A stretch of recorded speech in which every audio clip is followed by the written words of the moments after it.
अस्सलाम वालेकुम नाज़रीन। अमीरी सी रहिया आहियो अकबर मज़ारी ऑफिशियल। आऊं आहियां मुंहिंजो पंहिंजो होस्ट अकबर मज़ारी। जन खे अवाम वोट ॾेई इक़्तिदार में आंदो आहे, उहे हाणे चूंडियल नुमाइंदा थी वञण कारण कहिड़ो बि कानून पास करे सघनि था। उन ते कंहिंखे बि एतिराज़ करणु न खपंदो आहे, छो त हू चूंडियल नुमाइंदा आहिनि। उहे चाहिनि त बिजली जे बिलनि खे अञा बि वधाए छॾनि, पर हुननि खां केरु पुछण वारो न हूंदो।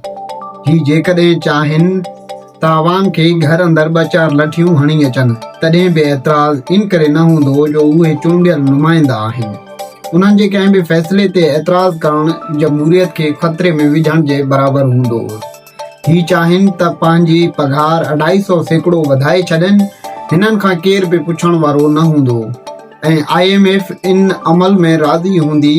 पर जे ही चाहिनि त अवाम खे टके जो फ़ाइदो ॾियनि बि IMF सख़्त एक्शन में अची वेंदी। ही चूंडियल नुमाइंदा आहिनि, हिननि जे घरनि मां धाड़ा लॻंदा त जवाबदार गिरफ़्तार थींदा, छो त जमहूरियत ख़तरे। आम माण्हू पुलिस हथां नाहक क़तल थी वञे त बि खून पाणी बणिजी वेंदो। ही आसमानी मख़लूक आहिनि, ही इंसाननि खां बि मथे सतह जी अहमियत रखनि था। आम इंसान जानवरनि खां बि हेठिएं हैसियत रखनि था, छो त ही चूंडियल नुमाइंदा आहिनि। ही जेके माण्हू अॻेई बुख ऐं बदहाली ऐं ख़बर नाहे कहिड़नि कहिड़नि मसइलनि जो शिकार बणिया पिया आहिनि, उन्हनि जे इन मसइलनि खे हल करण बजाए बहितर उन्हनि खे नफ़सियाती मरीज़ बणायो वियो आहे। माण्हू एतिरो परेशान आहिनि जो उहे बुख बदहाली ऐं बेरोज़गारी खां तंग अची जिते अॻु पाण खे मारे छॾींदा हुआ, उहे वाक़िया हाणे एतिरो त तरक़ी करे विया आहिनि जो उहे माण्हू पहिरें घर भातियुनि खे क़तल करे पोइ पाण अपघात करे रहिया आहिनि। सिंध में नाकारा हुक्मरानी अवाम जो भरजलो थियण बजाए बहितर इन डतड़ियल अवाम खे अहिड़ो त ज़हनी मरीज़ बणायो वियो आहे जो हर माण्हू हाणे नफ़सियाती मरीज़ बणिजी चुको आहे। जेके माण्हू अटे लप लाइ परेशान आहिनि ऐं उहे कंहिं भॻल टुटल मोटरसाइकिल ते रोज़गार सांगे निकिरनि था त हाणे उन्हनि मथां हज़ारें रुपयनि जी चालान जी तलवार टंगी वई आहे।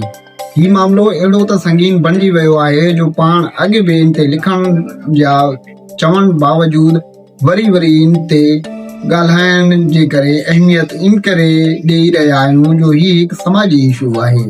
हिन ते जेतिरो ॻाल्हाइजे घटि आहे। अजीब नमूनो आहे जो पंजाब में हिकिड़ो कानून ऐं सिंध में टियों कानून आहे। ही कहिड़े क़िस्म जी मस्खरी लॻाई वई आहे ऐं अजीब नमूनो त इहो आहे जो इदारा सभु तमाशो ॾिसी रहिया आहिनि। भोलड़े जे हथ में बंदूक ॾेई छॾियो त वते पियो सभ ते फायर कंदो। जे कंहिंखे अवां चूंडियो आहे त इन जो मक़सदु इहो त नाहे जो माण्हुनि ते वतो चालान मथां चालान काटींदा।